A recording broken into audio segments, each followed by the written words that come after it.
সাল্লাল্লাহু আলাইহি ওয়াসাল্লাম মেরাজুন নবী সরাসরি গিয়েছেন এবং সশরীরে, এতে কোনো সন্দেহ নাই। বাংলাদেশের কিছু তথাকথিত আলেম ওলামা এই বিষয়ে বিষোদ্গার করে থাকে রাসূল সাল্লাল্লাহু আলাইহি ওয়াসাল্লামের মেরাজটা স্বপ্ন যুগে হয়েছে, অথচ আল্লাহ রাব্বুল আলামিন বলেছেন যে তিনি তার বান্দাকে ইসরা করিয়েছেন মসজিদে হারাম থেকে মসজিদে আকসা পর্যন্ত। মসজিদে হারাম থেকে মসজিদে আকসার দূরত্ব হলো 765 মাইল, কিলোমিটার নয়, মাইল। যদি রাসূলুল্লাহ সাল্লাল্লাহু আলাইহি ওয়াসাল্লামের মেরাজকে অস্বীকার করে কোনো ব্যক্তি করে, কোরআনুল কারীমের আয়াতকে অস্বীকার করলে ওই ব্যক্তি কুফরি করে, অর্থাৎ ওই ব্যক্তি কাফের হয়ে যায়, নাউযুবিল্লাহি মিন যালিক। তবে নবীজিকে মেরাজে নিয়ে গেছিলেন কে? কথা কানে কেন? কে? আল্লাহ। কার সাথে গেছেন? জিবরাইল আলাইহিস সালামের সাথে। কে গেছেন? নবীজি গেছেন। বলেন তো, এই তিনজনের কাছ থেকে আপনি মতামত শুনবেন, নাকি আমরা শুধুমাত্র বংশ পরম্পরায় মুরিদ তার পীরের কাছে শুনেছেন, পীর তারা পীরের কাছে শুনেছেন, ওস্তাদ তার ওস্তাদের কাছে শুনেছেন, এইভাবে আমরা শুনবো? নাকি যারা যিনি ইসরা করিয়েছেন, যার সাথে গেছেন, যে গেছেন, এদের চাইতে সত্য কথা দুনিয়ার আর কোনো মানুষের হতে পারে? মক্কাতুল মুকাররমা থেকে বাইতুল মুকাদ্দাস পর্যন্ত এটা দুনিয়ার সফর। জিবরাইল আলাইহিস সালাম বলেন যে আমি নবীজিকে উম্মে হানির ঘরের থেকে নিয়ে মসজিদে আকসা, সেখান থেকে ঊর্ধ্ব জগতে যা কিছু ঘটেছে নবীজির থেকে আমি এক চুল পরিমাণ সরি নাই, পুরো সময়টা আমি তার সাথেই ছিলাম। এই জন্য আমাদের মেরাজ সম্পর্কে মুখরোচক অনেক বক্তব্য শোনানো হয়, যেগুলি কোরআন এবং হাদিসের ভিতরে কোনো ভিত্তি নাই। অনেক অনেক বক্তব্য আছে। কারণ আজ থেকে 100 বছর আগের কথা যদি বলেন, এই কুমিল্লাতে গুটি কয়েকজন মানুষ তারা বুখারী পড়তে পারতেন, তাই না? আপনারা মুরব্বী যারা আছেন, মক্তবে যারা পড়াশোনা করেছেন, আপনার শিক্ষক যিনি ছিল তিনি কি দাওরা হাদিস পারছিল? জবাব দেন। কামেল পারছিল না। আমাদের গ্রামের ভাষায় আমরা তাদেরকে বলি মুন্সি। কি কই? মুন্সি ছিল। আজ থেকে 200 বছর পিছনে যদি আপনি যান, তাহলে আপনি কুমিল্লা, ফেনী, নোয়াখালীতে আপনি হাতে গোনা কয়েকজন মানুষ পাবেন যারা বুখারী পড়তে পারে। 200 বছর আগে পৃথিবীতে না, আমাদের ভারত উপমহাদেশে কোনো মাদ্রাসায় জন্ম হয় নাই। 125 বছর আগে আমাদের ভারত উপমহাদেশের ভিতরে কলকাতা আলিয়ার সাথে দেওবন্দ মাদ্রাসা প্রতিষ্ঠিত হয়। আমরা যদি কোনো মানুষ আমরা মেরাজ সম্পর্কে আলোচনা করতে যাই, বাংলাদেশে কোনো আলেম না থাকলেও মেরাজ ওই সময় ছিল কিনা? ছিল। কারণ মেরাজের ঘটনাটা এমন, ঊর্ধ্ব জগতে আমাদের নাসার বিজ্ঞানী, যা মহাকাশ বিজ্ঞানীরা আমাদেরকে যা বলে আমরা সেটাকে 100% বিশ্বাস করে নিই। কিন্তু রাসূল সাল্লাল্লাহু আলাইহি ওয়াসাল্লাম মেরাজ যেহেতু উপরে হয়েছেন, আকাশ সম্পর্কে যদি আমার ধারণা জ্ঞান না থাকে, তাহলে নাস্তিকদের প্রশ্নের জবাব আমরা সহজেই দিতে পারবো না। আমরা তো আছি শুধুমাত্র ফতোয়া নিয়ে। আমার কি আকাশ সম্পর্কে জানার দরকার আছে? কোরআন শরীফ পড়ার এই টাইম নাই, আর আপনি আকাশের ব্যাপারে বলছেন। পৃথিবীতে যত আশ্চর্য জিনিস, যত আশ্চর্য ঘটনা ঘটেছে, তার ভিতরে অন্যতম ঘটনার নাম হচ্ছে নবীজিকে জানবিহীন আল্লাহ রাব্বুল আলামিন মেরাজে নিয়ে গেছেন। ঠিক কিনা বলেন? আল্লাহ রাব্বুল আলামিনের হাবিবের মেরাজ সম্পর্কে নাস্তিকরা জিজ্ঞাসা করে, আজ থেকে 1500 বছর আগে, যেখানে অক্সিজেনের কোনো আবিষ্কার হয় নাই, গ্রাভিটেশন ফোর্স, মধ্যাকর্ষণ শক্তি আবিষ্কার হয় নাই, আকাশের দিকে উঠবে কেমনে? যদি কোনো ব্যক্তি মধ্যাকর্ষণ শক্তি ভেদ করতে যায়, তাহলে তাকে সেকেন্ডে 1,86,000 মাইল বেগে অতিক্রম করতে হবে। এটা কেমনে সম্ভব? তারা কয়, মধ্যাকর্ষণ শক্তি পার হওয়ার পরে একজন মানুষের যেটা বেশি প্রয়োজন সেটা হলো অক্সিজেন। আল্লাহর নবী যখন গেছেন তখন অক্সিজেন আবিষ্কারই হয় নাই। পৃথিবীর সর্বোচ্চ পর্বত শৃঙ্গ, যেই জায়গাতে মানুষ ওঠে 36,000 ফিট উপরে, ওই জায়গাতে উঠতে গেলেও দেখবেন পিছনে অক্সিজেন নিয়ে ওঠে। অক্সিজেন শেষ হলে আর একজনের সহযোগিতা নেয়, তাই না? কিন্তু আল্লাহর নবী এই 7 আসমান পেরিয়ে উপরে উঠলেন। নাস্তিকদের প্রশ্ন হলো যে তোমাদের নবী অক্সিজেন পাইলো কই আর জান পাইলো কই, তিনি কেমনে সেখানে যাবে? নাউজুবিল্লাহ। আল্লাহ কি পারে না তার নবীকে নিয়ে? গোটা পৃথিবী যার শানে আল্লাহ রাব্বুল আলামিন বানালেন, তামাম পৃথিবীকে স্তব্ধ করে দেওয়ার ক্ষমতা কি আমার মালিকের নাই? কোন ব্যক্তি যদি এই প্রশ্ন করে, এটা শুধু এখনকার প্রশ্ন না, এটা নবীজি মেরাজ থেকে আসার পরে প্রথম যেই প্রশ্ন ছিল তার নাম আবু জাহেল। কি নাম? আল্লাহর হাবিব সাল্লাল্লাহু আলাইহি ওয়াসাল্লাম মেরাজ থেকে ফিরে আসার পরে কাবার চত্বরে রাসূলুল্লাহ দাঁড়ানো, হাতের ভেতরে মেসওয়াক করছেন। আবু জাহেল ঘরের ভিতর থেকে বের হয়ে যায়। কিউ, তুমি এত সকালে এখানে দাঁড়ায় আছো? কয়, হ চাচা, এইমাত্র আমি মসজিদে হারাম থেকে মসজিদে আকসা, এরপরে ঊর্ধ্ব জগতে আল্লাহ রাব্বুল আলামিনের জান্নাত জাহান্নাম সবকিছু দেখে এইমাত্র আসছি। তো উনি একটু শক্ত করে কোমরে গামছা যেমন বাঁধে, উনি একটু শক্ত করে বাইন্দা রাসূলুল্লাহর কাছাকাছি গেল। তুমি কি কইলে আরেকবার কও। বলছে, চাচা, আমি এইমাত্র আল্লাহ রাব্বুল আলামিনের ফেরেশতা জিবরাইল আলাইহিস সালাম আমাকে ঊর্ধ্ব জগৎ থেকে মাত্র নামায়ে দিয়ে গেছে। বলে, তুমি একটু চুপ থাকো, আমি কি তোমার এই কথাটা অন্য কোনো মানুষকে বলতে পারি? এটা কি আবু জাহেলের প্রচারের কথা নাকি অপপ্রচারের কথা? আল্লাহর হাবিব সাল্লাল্লাহু আলাইহি ওয়াসাল্লামকে কাবায়ে হাতিমে বসায় রাখলেন। আবু জাহেল সকালবেলা কাউকে পেলেন না, যাইতে যাইতে হযরত আবু বকর রাদিয়াল্লাহু তাআলা আনহুকে পেলেন। তিনি জানেন আবু বকর আল্লাহর নবীকে সবথেকে বেশি মহব্বত করে, বিশ্বাসও করে।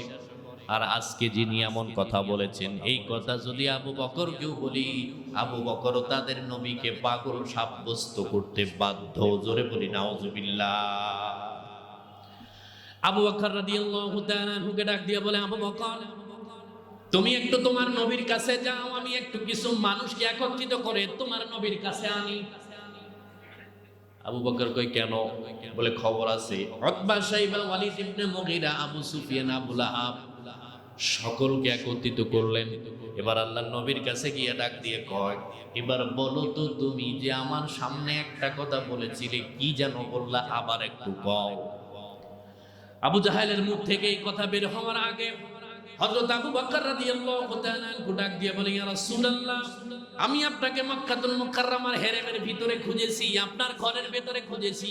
গত রাতে আমি আপনার কোন বিবির ঘরের ভিতরে আপনাকে পাই নাই। সুবহানাল্লাহ। প্রশ্নের জবাব কি কাছাকাছি আইছে? রাসূলুল্লাহ বললেন, আতাইতু ক্বাবলা সুবহ, কিছুক্ষণ পূর্বে আল্লাহ রাব্বুল আলামিন আমাকে এখানে নামাই দিয়ে গেছে। এখন আবু জাহেল আবু বকর রাদিয়াল্লাহু তাআলা আনহুর দিকে নজর করে ডাক দিয়ে, আমি নাকি শুধু একা পাগল বলি, তুমি কি বলবে? আবু বকর রাদিয়াল্লাহু তাআলা আনহু তিনি বললেন, এক বাক্যে রাসূলুল্লাহর এই কথাকে আমি বিশ্বাস করে নিলাম, কারণ আমি নবীজি যেই কথা বলেছেন আমি তাকে দুনিয়াতে পাই নাই। যেখানে যেখানে নবীজি রাতে থাকার কথা সেখানে আমি তারে পাই নাই। আল্লাহ রাব্বুল আলামিনের হাবিব তাকে বললেন, তুমি সিদ্দিকে আকবার, সবথেকে বড় সত্যবাদী। সুবহানাল্লাহ। আমাদের কি মেরাজ অস্বীকার করার কোনো সুযোগ আছে? নাই। মেরাজ হয়েছে। রাসূলুল্লাহ সাল্লাল্লাহু আলাইহি ওয়াসাল্লামের মেরাজের কিছু প্রেক্ষাপট, কি কারণে, কেন হলো, নাস্তিকদের অনেক প্রশ্নের জবাব কাজী জাহানমী একটা বই লিখেছেন, কোরআন ইজ অল সায়েন্স। তার ভিতরে তিনি উল্লেখ করেছেন যে পৃথিবীর ভিতরে কোন নাস্তিক যদি আমার নবীর মেরাজের গমন সম্পর্কে সন্দেহান করে, আপনি তাকে প্রশ্ন করেন। হযরত ইউনূস আলাইহিস সালামকে মাছে গিলে ফেলেছিল, আপনাদের মনে আছে? কয়দিন ছিলেন? 40 দিন। কয়দিন? একটানা 40। বিজ্ঞানীদের ধারণা হলো মুহাম্মাদুর রাসূলুল্লাহ তিনি কেমনে যাবেন? ওই জায়গাতে পৃথিবীর কোনো অক্সিজেনের সুযোগ নাই, ওই জায়গাতে মানুষ বাঁচতে পারে না। কারণ আকাশে আছে ক্লাস্টার, ব্ল্যাক হোল, ধূমকেতু, ইউরেনাস, বাইনারি স্টার, এর ভেতরে আছে ছায়াপথ, আগ্নেয়গিরি। কোন ব্যক্তি যদি সূর্য ভেদ করে উপরের দিকে উঠতে চায়, পৃথিবীর সূর্যের তাপমাত্রা আমরা পাই মাত্র 40, 38, 35 ডিগ্রি সেলসিয়াস, কিন্তু আকাশের সূর্যের তাপমাত্রা হলো 1,40,00,000 ডিগ্রি সেলসিয়াস। তারা ডাক দিয়া বলে, তোমাদের মুহাম্মদ কেমনে যাবে সূর্য ভেদ করে? ওই সূর্য ভেদ করে যাওয়ার সময় পৃথিবীর কোনো মানুষ আস্ত থাকার কোনো কথা নয়। হযরত ইউনূস আলাইহিস সালামকে মাছে খেয়ে ফেলেছিলেন। তিনি যেই জাহাজ থেকে লাফ দিয়েছেন, একটা মাছ তাকে গিলে ফেলে, আবার তাকে মাছ সুদ্ধা আর একটা মাছ গিলে ফেলে। আটলান্টিক মহাসাগর সহ কয়েকটা সাগর অতিক্রম করার পরে তিনি যখন গভীরে পৌঁছে গেছেন, সমুদ্রের তলদেশে পৌঁছায় গেছেন, তিনি তখন শুনতে পেলেন এই জায়গায় জলরাশি, জলজ প্রাণী যা কিছু আছে সব কিছু আমার আল্লাহর রুকু পড়ে, সেজদা করে, আমার আল্লাহর তাসবিহ জপে। হযরত ইউনূস আলাইহিস সালাম তখন বুঝতে পারলেন, আমি আল্লাহর কথা ব্যতিরেকে হিজরত করার জন্য অন্যত্র চলে গিয়েছিলাম, যাইতেছিলাম, অথচ আমি পানির এত গভীরে আল্লাহ রাব্বুল আলামিনের রুকু করে, সেজদা করে, তাসবিহ পড়ে, আমার আল্লাহর জিকির করে, এমন মাখলুকের কোনো অভাব নাই। হযরত ইউনূস আলাইহিস সালাম তখন বললেন, লা ইলাহা ইল্লা আনতা সুবহানাকা ইন্নী কুনতু মিনাল যালিমিন। আল্লাহ রাব্বুল আলামিনকে ডাক দিয়ে বলে, মালিক, আমি আমার নফসের উপরে জুলুম করেছি, আমার উপরে জুলুম করেছি, তুমি ছাড়া আমার কোনো ইলাহ নাই, তুমি ছাড়া আমার কোনো মাবুদ নাই। আল্লাহ রাব্বুল আলামিন মাছের পেটের ভিতরে ডেলিভারি পেইনের মতো ব্যথা শুরু করে দিলেন। ওই মাছ অতি দ্রুত চরাঞ্চলে গিয়ে হযরত ইউনূস আলাইহিস সালামকে ওগলায়া দিলেন। শুধু তাই নয়, ফাস্তাজাবনা লাহু ওয়া নাজ্জাইনাকুম মিনাল গাম্মি ওয়া কাযালিকা নুনজিল মুমিনিন। আমার আল্লাহ ডাক দিয়ে কয়, ওগো ইউনূস, আমি তোমাকে মাছের পেটের ভিতর থেকে নিস্তার দিয়ে দিলাম। নাস্তিকরা যারা বলে আমার আল্লাহ কেমনে আমার নবীকে দিলেন অক্সিজেন বিহীন, হযরত ইউনূস আলাইহিস সালাম মাছের পেটের ভিতরে ছিলেন একটানা 40 দিন, আমার আল্লাহ অক্সিজেন ওই জায়গাতে দিলেন কেমনে? ঠিক না? এবার আমি আপনাদের কাছে প্রশ্ন করি, বলুন যে ইউনূস আলাইহিস সালামের চাইতে আমার নবীর দাম আমার আল্লাহর কাছে কম না বেশি? যদি ইউনূস আলাইহিস সালামকে মাছের পেটের ভেতরে 40 দিন আল্লাহ রাব্বুল আলামিন অক্সিজেন বিহীন বাঁচায় রাখার ক্ষমতা রাখতে পারে, ওই মালিক কি অক্সিজেন বিহীন আমার নবীকে দুনিয়া থেকে আকাশে নেওয়ার ক্ষমতা আছে না নাই?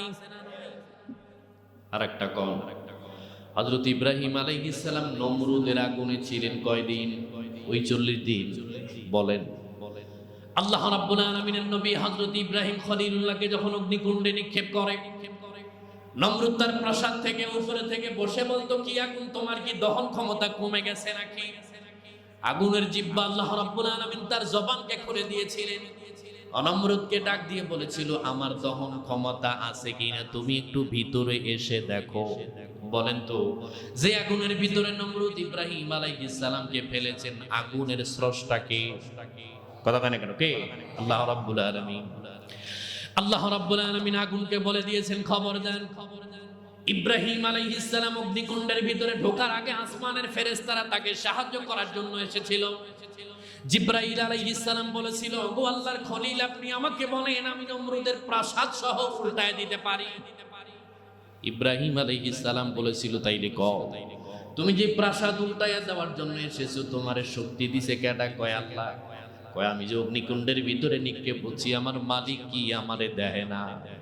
আমি তোমার কাছে সাহায্য চাই না, আমি সাহায্য চাই আল্লাহর দরবারে। আল্লাহ রাব্বুল আলামিনের হাবিব ইব্রাহিম আলাইহিস সালাম তার এই পরীক্ষায় উত্তীর্ণ হওয়ার পরে আল্লাহ রাব্বুল আলামিন বলে দিলেন, কুলনা ইয়া নারু কুনি বারদান ওয়া সালামান আলা ইব্রাহিম। আল্লাহ রাব্বুল আলামিন বলে দিলেন, ও আগুন, আমার ইব্রাহিমের জন্য শান্তিদায়ক হয়ে যাও, ঠান্ডাও হওয়া যাবে না, গরম হওয়া যাবে না।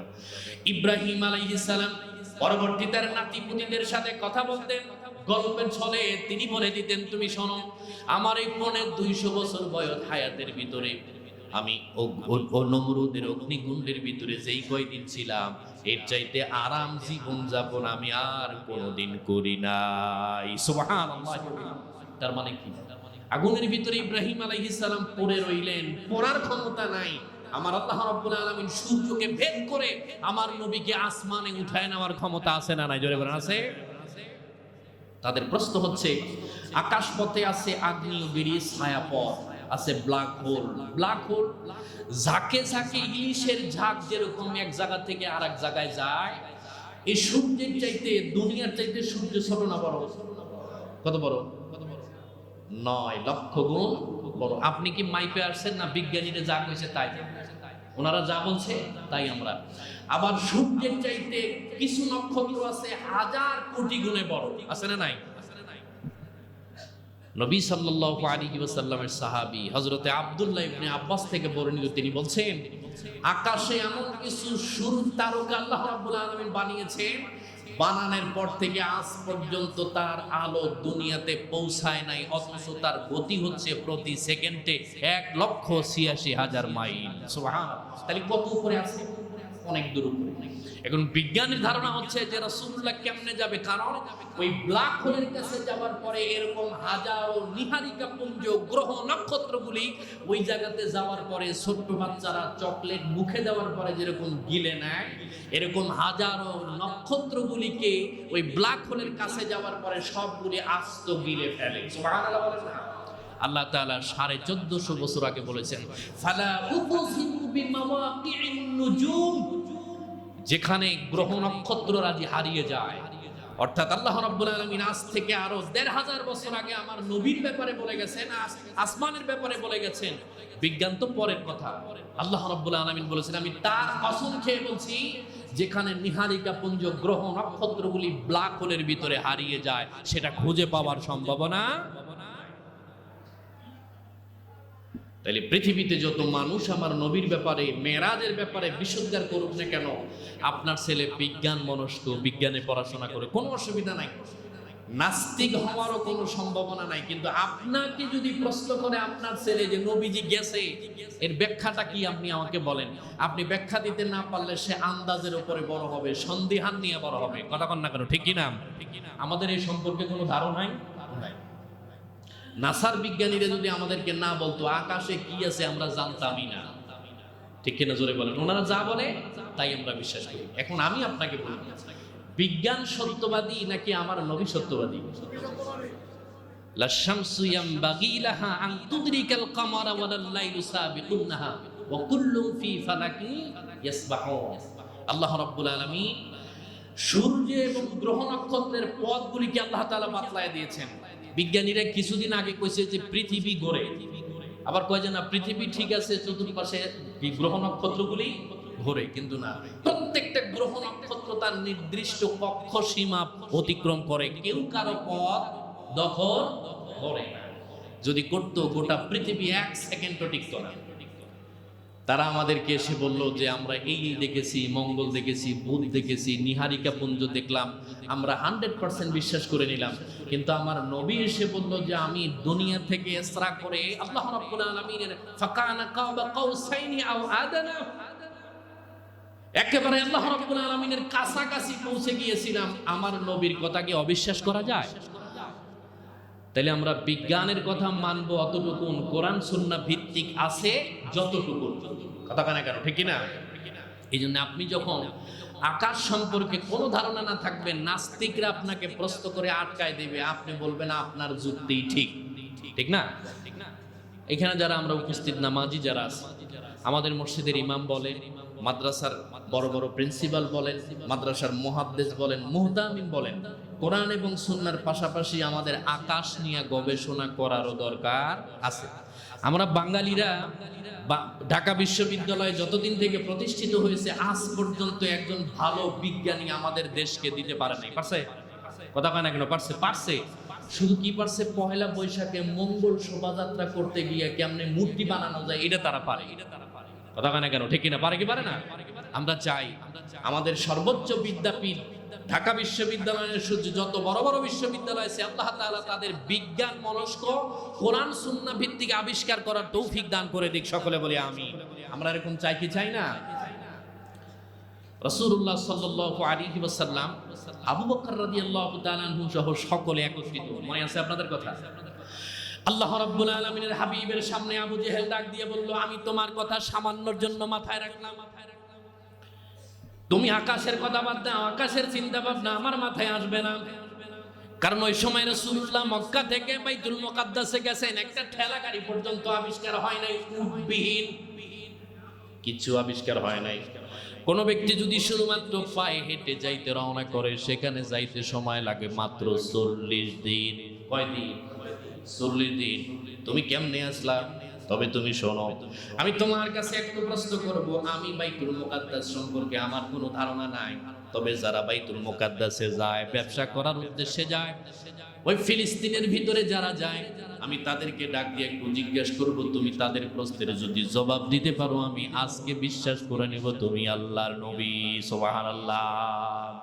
কিন্তু যত কিছুই হোক না কেন, তিনি কোনোদিন আল্লাহর নবীর উপরে ঈমান আনার সম্ভাবনা নাই। আল্লাহ রাব্বুল আলামিনের হাবিবের সামনে আবু জেহেল এমন অবস্থা করেছিল, পুরাতন কবর থেকে কিছু হাড়গোড় নিয়ে এসে আল্লাহর হাবিবের সামনে উপস্থাপন করলেন। ওগো মুহাম্মদ, তুমি বলেছো আল্লাহ রাব্বুল আলামিন দুনিয়া থেকে চলে যাওয়ার পরে আবার আমাদেরকে জিন্দা করবে। এই যে হাড়গোড়গুলি নিয়ে এসেছি, তুমি বলো তো এখান থেকে জীবিত করার কোনো সুযোগ আমার আল্লাহর আছে কিনা? আল্লাহ রাব্বুল আলামিনের নবী ডাক দিয়ে কয়, চাচা আমি পারলে এখন বলে দিতে পারবো, কিন্তু আমি চাই আমার আল্লাহ আপনার প্রশ্নের জবাবে কোরআনের কি আয়াত নাজিল করে আমি তার অপেক্ষায় অপেক্ষমান। আল্লাহ রাব্বুল আলামিনের হাবিবের সামনে পুরাতন হাড়গোড় কবরস্থান থেকে তুলে আনার পরে তিনি রাসূলুল্লাহকে প্রশ্ন করলো, ওগো মুহাম্মদ তুমি বলো এইগুলি কেমনে আবার জীবিত হয়, কেমনে এর ভেতরে প্রাণ ফিরে পাবে? আবু হুরায়রা রাদিয়াল্লাহু তাআলা আনহু থেকে হাদিস বর্ণিত, তিনি বলেন আবু জেহেল যখন এই কথা বলল, হাতের ভেতর থেকে মরা একেবারে অনেক দিন আগে দুনিয়া থেকে চলে গেছে ওই হাড়গোড়ের ভেতর থেকে আল্লাহ রাব্বুল আলামিন জবান ফুটায়া দিয়ে ডাক দিয়ে বলে, আবু জেহেল আল্লাহ তোমাকেও কঠিন মুসিবতের দিন জীবিত করার ক্ষমতা আছে। সুবহানাল্লাহ। আবু সুফিয়ানকে আল্লাহ রাব্বুল আলামিনের হাবিবের সামনে উপস্থাপন করা হলো। ডাক দিয়া বলে, আবু সুফিয়ান তুমি বলো তো আব্দুল্লাহর পোলা মুহাম্মদ বলেছে তিনি নাকি এখান থেকে ইসরা করিয়েছেন বাইতুল মুকাদ্দাসে। তুমি কও, আমি তো বাইতুল মুকাদ্দাস সম্পর্কে আমার কোনো ধারণা নাই। কয়টা দরওয়াজা, কয়টা জানালা আছে, ফ্যান লাগানো আছে কয়টা, লাইট কয়টা আছে, দরজা কোনটা কোন দিক দিয়ে আছে, মানুষ যখন নামাজ পড়ার জন্য সেখানে যায় তাদের যানবাহনগুলি কোথায় রাখে, কি অবস্থায় থাকে, তুমি একটু মুহাম্মদকে প্রশ্ন করে আটকায়া দাও। কারণ তিনি এমন কথা বলেছে, এতদিন শুধুমাত্র আমরা তার সাধারণ পাগল বলতাম, আজকে তিনি ডিগ্রিধারী পাগল। নাউজুবিল্লাহ। আল্লাহ রাব্বুল আলামিনের হাবিবের কাছে প্রশ্ন করলো। আবু সুফিয়ান ডাক দিয়ে বলে, শোনো তুমি ইসরা করার জন্য গিয়েছো মসজিদে হারাম থেকে মসজিদে আকসা পর্যন্ত আমার আল্লাহ তোমাকে নিয়ে গেছে। ঊর্ধ্ব জগতে কি হয়েছে ওই বিষয়ে আমি তোমাকে প্রশ্ন করব না, তবে একটা প্রশ্ন করতে চাই। তুমি বলো বাইতুল মুকাদ্দাসের কয়টা জানালা আছে, কয়টা দরওয়াজা আছে, তুমি একটু কও। বলেন তো, আপনি পৃথিবীর কোনো এক জায়গায় অথবা শহরের কোনো এক জায়গাতে নতুন নামাজ পড়ার জন্য গেছেন, ঢুকছেন, নামাজ পড়ে বের হয়ে আসছেন, বাথরুম কোথায় আছে, ওর ভিতরে কয়টা ফ্যান আছে, কয়টা এসি আছে, এইগুলি কিন্তু আমরা কখনো চিন্তাও করি না। আল্লাহর হাবিব সাল্লাল্লাহু আলাইহি ওয়াসাল্লামকে প্রশ্ন করার পরে আল্লাহ রাব্বুল আলামিনের হাবিবকে বিয়ে যদি করার জন্য এত এত কঠিন কঠিন প্রশ্ন রাসূলুল্লাহর উপরে ছুড়ে দিলেন। নবীজি চোখ বন্ধ করে রইলেন। আল্লাহ রাব্বুল আলামিনের কাছে আল্লাহর হাবিব ডাক দিয়ে বলে, মালিক আমাকে বিয়ে যদি করার জন্য পাঠিয়েছেন। আমার আল্লাহ ডাক দিয়ে কয়, হাবিবুল্লাহ টেনশনের কোনো কারণ নাই, তোমাকে যিনি অপমান করতে আসছে আমি তার সজাতি দিয়েই তারে অপমান করে এখান থেকে বিদায় করে দিব। সুবহানাল্লাহ। আল্লাহ রাব্বুল আলামিনের হাবিবকে বলা হলো, ইয়া রাসূলুল্লাহ আপনি শুধুমাত্র এই কয়জনের সামনে বলবেন না, মক্কাতুল মুকাররমার আশেপাশে আবু জেহেলের যত অনুসারী আছে সকলকে ডাক দিতে বলেন, একত্রে করতে বলেন। আল্লাহর নবী ডাক দিয়ে বলল, চাচা আমি কয়জন মানুষের সামনে বলবো না, আপনার যত নেতা আছে কর্মী আছে আপনি তাদেরকে ডাক দেন, আমি তাদের সামনেই কথাগুলি বলতে চাই। আল্লাহ রাব্বুল আলামিনের হাবিব আবু বকর রাদিয়াল্লাহু তাআলা ওর সামনে উপস্থিত হওয়ার পরে ডাক দিয়া বলে, আবু বকর তুমি আমার কথাগুলিকে নোট করো। আবু জাহেল আমাকে প্রশ্ন ছুড়ে দিয়েছে বাইতুল মুকাদ্দাসের কয়টা দরওয়াজা, কয়টা জানালা আছে। আল্লাহর হাবিব চক্ষু বন্ধ করে বলে দিলেন, ডান পাশেই কয়টা জানালা, বাম পাশেই কয়টা জানালা, সামনেই কয়টা আছে, মেহরাব এই জায়গাতে আছে, তাদের যে বাহনগুলি আছে পাথরের সাথে আংটা দিয়ে বেঁধে রাখে সেটাও তিনি বলে দিলেন। শুধু তাই নয়, ওই মেম্বারের উপরে দাঁড়ায় কেমনে খুতবা দেয়, হাতের লাঠিটা কয় ফুট বাই কয় ইঞ্চি, আল্লাহর নবী সব বলে দিলেন। সুবহানাল্লাহ। আবু সুফিয়ান ডাক দিয়ে কয়, আল্লাহর নবী তিনি একটাও মিথ্যা কথা বলেন নাই, তিনি যা বলেছেন সব সত্য কথা বলেছেন। সুবহানাল্লাহ। আবু জাহেলের জবাবটা কি ছিল? আমি বুঝতে পেরেছি যে তুমিও তার সাথে পাগল হয়েছো। নাউজুবিল্লাহ, জোরে বলেন না। কপালে যদি ইসলাম না থাকে, চন্দ্র দ্বিখণ্ডিত করার পরেও তারা বিশ্বাস করতে পারে না। সম্মানিত হাজির, আল্লাহ রাব্বুল আলামিনের হাবিব তার জীবনে অসংখ্য হাজারো মুজিজা আছে, কিন্তু তার সবথেকে বড় মুজিজা হচ্ছে আল্লাহ রাব্বুল আলামিন তার নবীকে ইসরা করিয়েছেন দুনিয়া থেকে, মক্কা থেকে বাইতুল মুকাদ্দাস, সেখান থেকে ঊর্ধ্ব জগতে আল্লাহর হাবিব সাল্লাল্লাহু আলাইহি ওয়াসাল্লামকে নিয়ে গেছেন। ইব্রাহিম আলাইহিস সালাম আগুনে নিক্ষিপ্ত হয়েছেন, আল্লাহ সুবহান শব্দ ব্যবহার করে নাই। ইউনূস আলাইহিস সালাম মাছের পেটে ঢুকেছিলেন, আল্লাহ রাব্বুল আলামিন সুবহান শব্দ ব্যবহার করে নাই। আল্লাহ রাব্বুল আলামিন হযরতে ইয়াকুব, হযরত ইউসুফ আলাইহিস সালাম, এরপরে হযরতে নূহ আলাইহিস সালাম, লূত আলাইহিস সালাম, সালেহ আলাইহিস সালামের উট বের হয়েছিল, পাথর দ্বিখণ্ডিত হবার পরে পাথরের মাঝখান থেকে সালেহ আলাইহিস সালামের উটনি বের হয়ে আসছিল। আল্লাহ রাব্বুল আলামিন সেখানেও তিনি কি করেন নাই? সুবহান শব্দ ব্যবহার করে নাই। নবী সাল্লাল্লাহু আলাইহি ওয়াসাল্লামকে ইচ্ছা করলে তিনি এখান থেকে মক্কা থেকে সরাসরি উপরে উঠায় নিতেন, কিন্তু কি কারণে তিনি রাসূলুল্লাহকে আবার এখান থেকে বাইতুল মুকাদ্দাসে নিয়ে গেলেন? আমরা সকলেই জানি রাসূলুল্লাহ সাল্লাল্লাহু আলাইহি ওয়াসাল্লামের জীবদ্দশায় তিনি বলেছেন, বাইতুল মুকাদ্দাসের আশেপাশে প্রায় ৭০,০০০ নবী রাসূলের কবর আছে, তার ভিতরে হযরতে সুলাইমান আলাইহিস সালামও আছে। আল্লাহ রাব্বুল আলামিনের হাবিবের একটা নামের উপাধি হলো সাইয়্যিদুল মুরসালিন, আর একটা হলো ইমামুল মুরসালিন। সমস্ত নবীদের নেতা, আবার সমস্ত নবীদের ইমাম কে? আমার আপনার নবী। পৃথিবীর অন্য কোন নবীকে এই উপাধি দেওয়া হয় না। আল্লাহর হাবিব সাল্লাল্লাহু আলাইহি ওয়াসাল্লাম ডাক দিয়ে বলে, জিবরাইল আলাইহিস সালাম আমাকে উম্মে হানির ঘরের ভেতর থেকে নিয়ে যাওয়ার পরে আমার বডিকে আগে অপারেশন করা হলো, চাক করা হলো, জান্নাতের পানি দিয়ে আমার গোটা বডিটাকে ধৌত করা হলো, আমার দিল মোবারক, আমার মন মোবারকটা বের করে জান্নাতের স্বর্ণের পাত্রে রাখা হলো। পৃথিবীর প্রত্যেকটা মানুষের কলিজার ভিতরে কালো রক্ত আছে, কিন্তু আমার নবী ডাক দিয়ে আমার কলিজার ভিতরে কোনো কালো রক্ত নাই। আল্লাহ রাব্বুল আলামিন তারপরে আমার গোটা বডিটাকে চেকআপ করালেন, কারণ তাকে এমন এক ভ্রমণের জন্য নিয়ে যাওয়া হয়েছে, তিনি যদি শারীরিক এবং মানসিক ফিটনেস যদি মজবুত না থাকে, সেখানে যাওয়ার পরে অসুস্থ হয়ে যাওয়ার সম্ভাবনা আছে না নাই? আছে। আপনি যখন বিদেশে রওনা করবেন, বিমান ভ্রমণ করবেন, আপনাকে মেডিকেল চেকআপ দেয় কি দেয় না? নাকি অসুস্থ অবস্থায় বিমানে নিয়ে যায়? বলেন তো, বিমানের গতির চাইতে আল্লাহর হাবিবকে যে জানে করে নিয়ে গেছেন তার গতি কম না বেশি? এখানে হাদিস যারা খুঁজে পান না তারা শোনেন, যারা বলে যে রাসূলুল্লাহ মরে গলে পচে নষ্ট হয়ে গেছেন, নাউজুবিল্লাহ বলেন না। ওই আল্লাহর নবী বলেছেন, আমি যখন মক্কা থেকে রওনা করলাম, মসজিদে আকসার দিকে যখন রওনা করলাম, আমি হযরত মুসা আলাইহিস সালামকে দেখেছি, তিনি তার কবরের উপরে দাঁড়ায় নামাজ আদায় করছেন। সুবহানাল্লাহ। আল্লাহ রাব্বুল আলামিনের হাবিবকে বাইতুল মুকাদ্দাসে নিয়ে যাওয়া হলো। কোন একজন নামাজের আযান দিয়ে দিল, ইকামত দিয়ে দিল, কে সামনে যাবে? কেউ সামনে যাওয়ার সাহস পায় না। হাদিসে কুদসির ভাষার ভেতরে তাফসীর ইবনে কাসির প্রণেতা ডাক দিয়ে বলে, আল্লাহর হাবিব মসজিদে আকসার সামনের কাতারে দাঁড়ানো অবস্থায় আছে, ইমাম সাহেবের জায়গা ফাঁকা। আল্লাহর নবী সাল্লাল্লাহু আলাইহি ওয়াসাল্লামকে ইব্রাহিম আলাইহিস সালাম অথবা আদম আলাইহিস সালাম তার হাত মোবারক ধরে ওই মসজিদে আকসার সামনে দাঁড় করায় দিয়া আল্লাহর হাবিব যে ইমামুল মুরসালিন, সমস্ত নবীদের ইমাম, আল্লাহ রাব্বুল আলামিন তার নবীকে প্রমাণ সহকারে দেখায় দিলেন, সারা বিশ্বের সমস্ত নবী রাসূলরা তোমরা শোনো, আমার নবী শুধুমাত্র দুনিয়ার সাধারণ মানুষদের ইমাম নয়, আমার নবী সারা পৃথিবীর সমস্ত নবী রাসূলদের ইমাম। সুবহানাল্লাহ। সম্মানিত হাজির, পৃথিবীতে আমার নবীর শান এবং মান বলে পৃথিবীর কোনো মানুষ কিয়ামত পর্যন্ত হায়াত পেলেও শেষ করা সম্ভব নয়।